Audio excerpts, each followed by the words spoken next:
Woo me. So yeah, you can even tell by the quotation marks in the title that I kind of struggle to even call myself a Splatoon casual. Like, I have 145 hours in Splatoon 1 and 90 in Splatoon 2. And with Splatoon 2, I fully completed both single-player campaigns. Yes, all alternate weapons. Yes, the secret special boss in the Octo expansion. That was all within the first year of me getting Splatoon 2. And then during the first month that Splatoon 3 was out, I fully completed the single player for that as well. And so now I've just been chipping away at multiplayer stuff. Because I don't want to talk too much about the single player mode in 3, I do think it is a better single player mode than either of Splatoon 2's. It's definitely geared for beginners, like the base single player of 2, and it has the format from Octo expansion that I really like of, at max, 3 alternate weapons, but without the insane difficulty of the Octo expansion. But yeah, I just kind of wanted to talk a bit about my experience with Splatoon 3 as someone that got into Splatoon for the first time with 2 back at the end of 2018. So the first thing that I noticed, particularly when I loaded up the test fire before the game came out, is the motion controls in Splatoon 3. They just feel way more responsive, and I feel like I've had a way better time with the controls than I did back in 2. Not just the controls themselves, but the overall game just feels way more dynamic and interesting than Splatoon 2 ever did. It felt like a lot of the weapon kits from Splatoon 2 were geared more for... Yes. It felt like a lot of the weapon kits from Splatoon 2 were more geared towards conservative offense, whereas with the weapon kits in Splatoon 3, they feel a lot more geared towards tactical offense and really, like, butting heads with the enemy team a lot. That's like the general vibe that I've gotten from all the weapon kits that I've seen and tried from both Splatoon 2 and 3. But even though I'm more on the casual side, I still do not like that Tenta-missiles were brought back for Splatoon 3. You don't need direct line of sight for it to affect your opponents. It just sees where all the opponents are, so it has a secondary function of being able to see where all the opponents are on the map. One thing that I grew to not like in Splatoon 2 was that whenever you were queuing up for a match, it would show you the level of all of your opponents. And I always started to like get in my own head if I saw that most of the lobby was people that have broken level 100. And just from knowing that, I would end up playing worse than I do in Splatoon 3, where the game does not tell you the level of all of your opponents. I like that. Even though the level metric isn't necessarily measuring skill, it's measuring how much you've played the game. There was a stretch of time before the game came out that I was just not excited for it whatsoever. Like, I would see gameplay that Nintendo posted, and it just did not feel unique or fresh enough to really warrant this being a whole new title. But because this is a completely new title, they were able to take out a lot of weapons, subs, and specials, and replace them with the new weapon kits that are really the stars of the show. Yeah, even though a lot of people say that, oh, there's nothing new or revolutionary for 3, the revolutionary thing is that they fixed the absolutely messed up meta from Splatoon 2. I was not aware of this because after a certain point, I just did not follow anything Splatoon. I listened to the episode of the House of Mario podcast, and they had a competitive Splatoon player on to kind of talk about why Splatoon 3 was kind of needed. And yeah, there really had to be the reset that Splatoon 3 was. One of my favorite new features in Splatoon 3 is being able to mess around and warm up in the testing range while you queue up for a match. The one in Splatoon 2 just felt like, yeah, there's nothing going on, set the controller down, go use the bathroom, grab a snack, whatever. Even the first game let you play little mini-games on the gamepad, but Splatoon 2 just had nothing. But this actually serves a function of it being a testing ground for the actual game, and not just a random side minigame. I really like that you can squad up with friends in public lobbies. In Splatoon 2, the only way to do that was to get access to League Battle, but in order to get access to League Battle, you had to play a certain amount of ranked mode. But in order to access ranked mode, you had to play the regular turf war for a certain amount of time. So Splatoon 2 just made it weirdly difficult to just play public matches with friends on your own team. Like, you could join a friend's lobby, but there was no guarantee that the game would put you on the same team as your friend. So if you were like me, and if at the time you had a friend that was super into Splatoon, you would just constantly get bodied. So I do like that no matter what, the game will just pair you up with friends. Although I feel like it's sort of inadvertently created a dilemma with the matchmaking. Like, you could have 4 people, maybe say 2 people that were lower level, but 2 that were like level 100. How does it go about doing that matchmaking? I've not delved into the idiosyncrasies and all that as to how it would go about doing that matchmaking, but I feel like that's kind of why, or at least part of why, we've had weirdly lopsided lobbies, because anyone can pair up with anyone else and for sure get into the same match. So I feel like that's why a lot of people have just consistently gotten bodied. Not saying that's for certain, that's just a hypothesis I've had. Also, why is it when the game is matchmaking and there is an error, it still throws up an error, makes you completely leave the lobby, even if you were with friends, and has you re-engage that process? It should just be that whenever there is an error, just continue looking for a match. Don't be like, hey, an error has occurred! With this being a competitive team-based shooter, being able to easily review your most recent matches is very nice to have, even if not everyone uses it, which more people need to use it. Even though it is fun to look at the matches where you won, it's almost more important to look at the matches where you lost, particularly because the replay system lets you jump between the viewpoints of all 8 players. So if you were wondering in a match why that particular person was just absolutely popping off, you can see their point of view and get a better sense of what they did, and also looking at your viewpoint again and seeing what you could have done differently. So this is probably my least favorite thing about Splatoon 3, the catalog.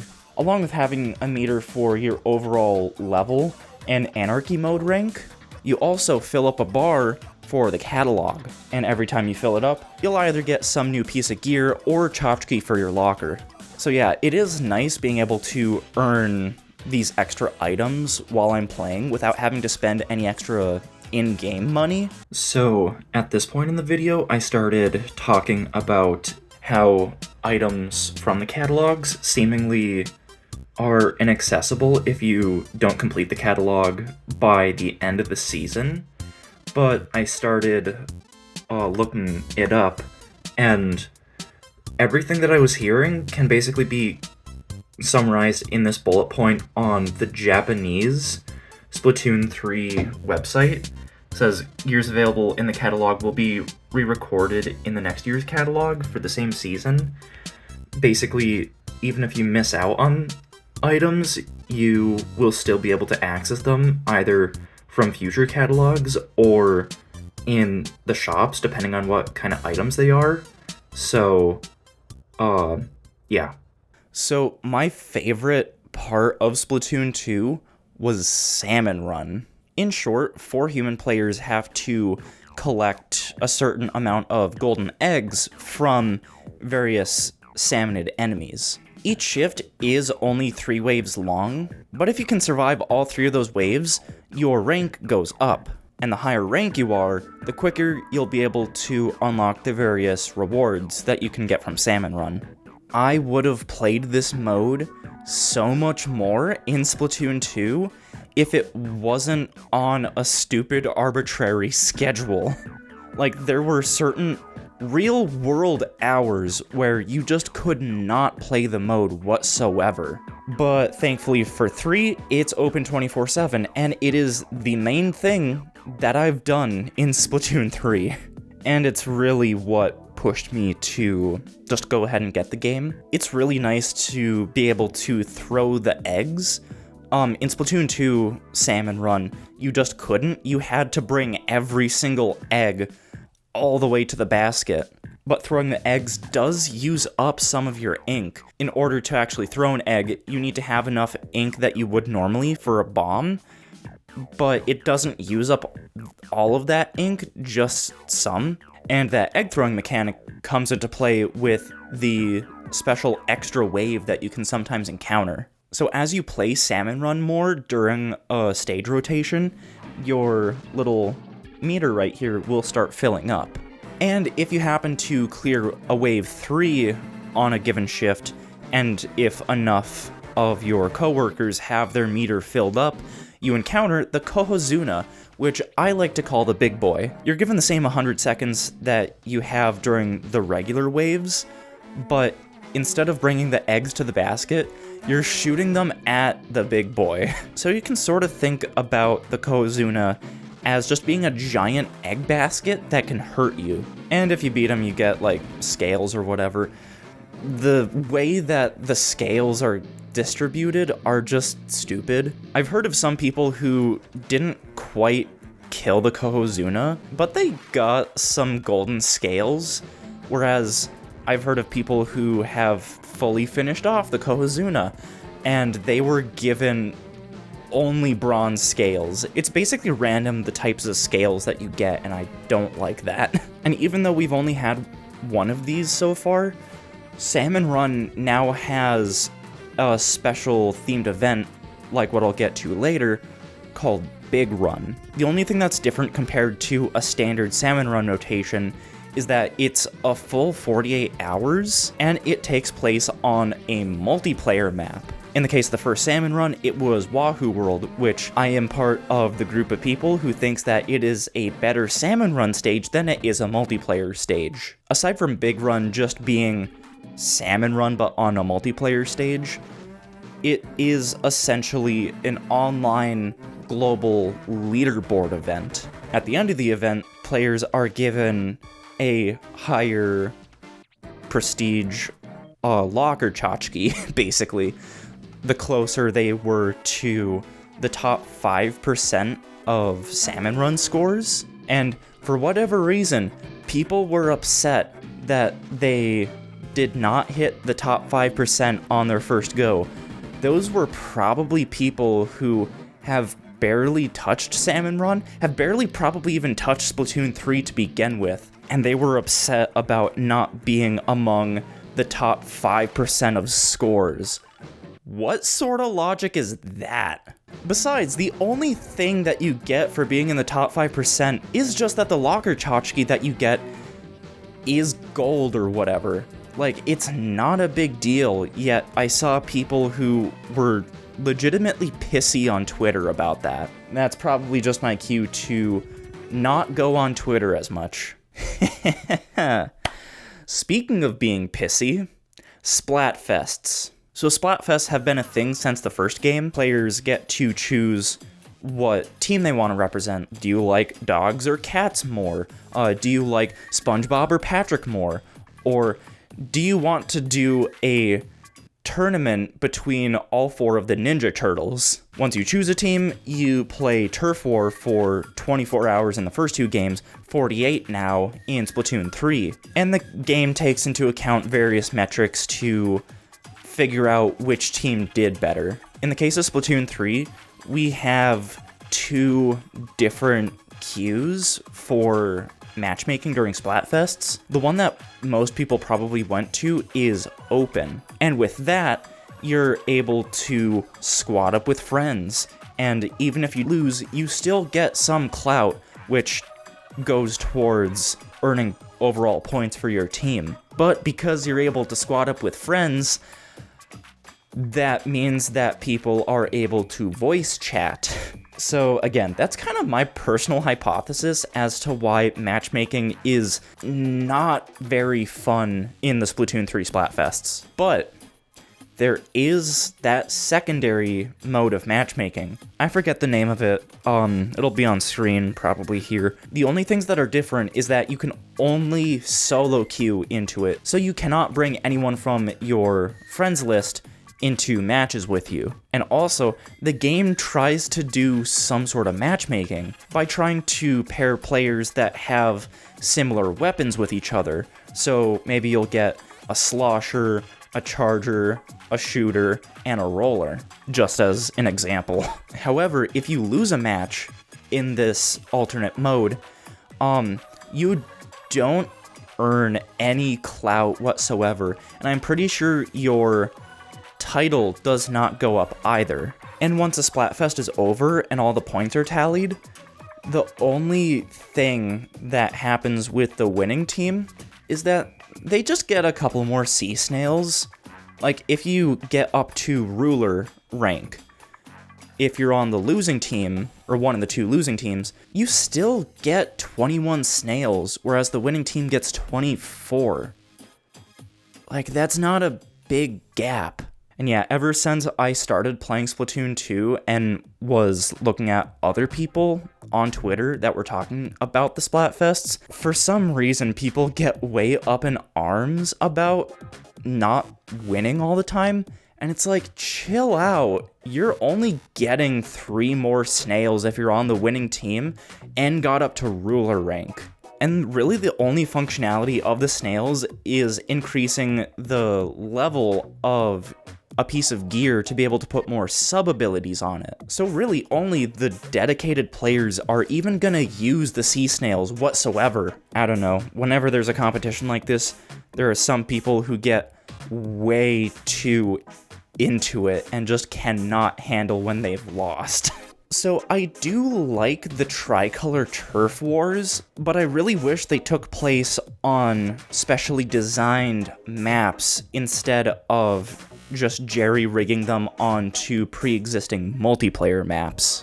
Like, yeah, it is nice that there is now an additional objective when playing Turf War, that being either defending or going for the Ultra Signal to plant a permanent sprinkler that covers a certain amount of turf for the rest of the match. But with the maps that they picked so far, it just kind of makes me overall feel meh about it. It does bring some nice variety for Splatfests, especially because it's during the latter half of the Splatfest, and also that the Splatfests are longer than 24 hours. Holy crap, was it just draining, grinding out hours and hours of turf war in Splatoon 2 for the Splatfests. It was honestly kind of the thing that drove me away from the game, but now that Splatoon 3 lets us spread out our gameplay over the course of 2 whole days, I like that. So yeah, I know that what I've talked about has been pretty general, but again, I'm not a very hyper-focused competitive player. I know enough to be dangerous, but I still have a long ways to go if I really want to. So in regards to multiplayer games, I typically only focus on one game at a time. For a while, it was Smash Brothers. The past couple years, it's been a variety of different games, but I really want to make Splatoon 3 that new multiplayer game that I continuously go back to on a regular basis. And so because of that, I am planning on doing a follow-up video where I talk about things like all the new weapons that have been added. By that point, I'll have actually, played Anarchy mode, because I have not touched it in 3 at all yet. And plus, by that point, the large-scale paid DLC that has been announced for Splatoon 3, it should be out by then. That being said, I have some tips for people. If at all possible, hardwire your Switch. You can get Ethernet adapters if you have the original Switch, or on the back of the OLED dock, there is an Ethernet port at the bottom. If you have a Switch Lite, you'll have to get some sort of USB adapter. While not everyone will be able to do that, if you can, you're going to get a way more stable, reliable connection just overall on the Switch compared to if you're just going off of Wi-Fi. There are a couple steps you can take to completely optimize your controller connection to the Switch. The competitive player, that SRB2 dude, has a really good video about this. If you're used to other console shooters, please give the motion controls a try. It really helps to bridge the gap between stick aiming and mouse and keyboard, and it's genuinely the reason why this has been the shooter that I've latched onto, other than it's made by Nintendo. I remember back in the day trying to play a couple different shooters on console. I had a bad time trying to aim just with the right stick. I just could never aim properly, and people who no-lifed those games back in the day, they wiped the floor with me. Just please use the map.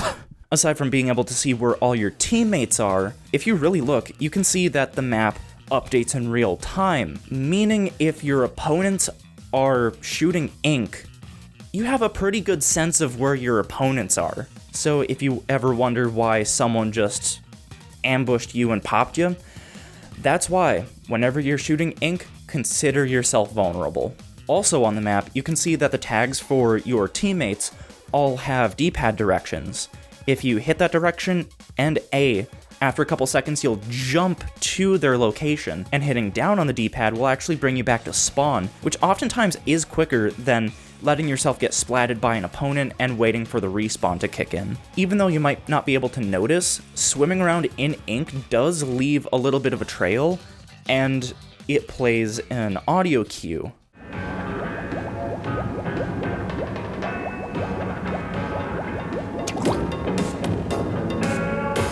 However, if you move slow enough, you don't leave this trail.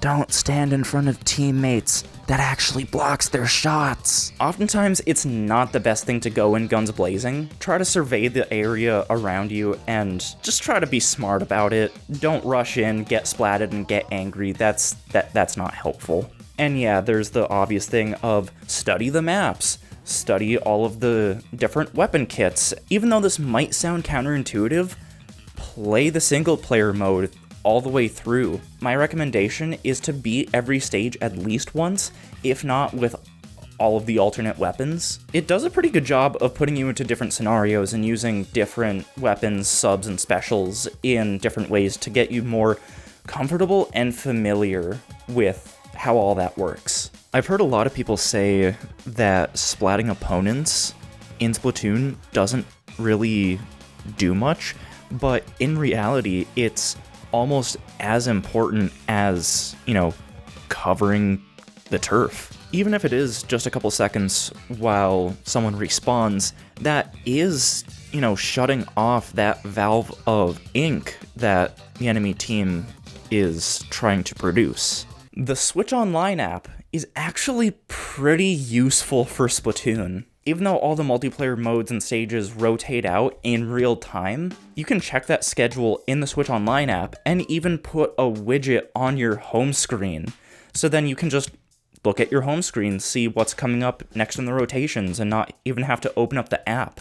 Get some sort of audio mixer. I have this one from Amazon that lets me plug in my headset into both my Switch and my phone or laptop, so then I can voice chat through something like Discord, but still hear my game audio. Though if you're plugging the cable right into the Switch when it's in an official dock, more likely than not you're going to hear some background noise, so you'll also have to incorporate a ground loop isolator. although I recommend using something like a DAC. This just plugs into the optical jack in the back of the TV, and it gives you all the volume controls and have a headphone out right here, so you can use this with not just the Switch, but with whatever audio is coming out of your TV. I also use the mixer just for casual use, like listening to a podcast, video, stream, whatever, on my computer or phone while I'm playing just any Switch game. More likely than not, when you start playing Splatoon, it is going to feel overwhelming, and you're probably gonna get curb stomped a lot. That is okay.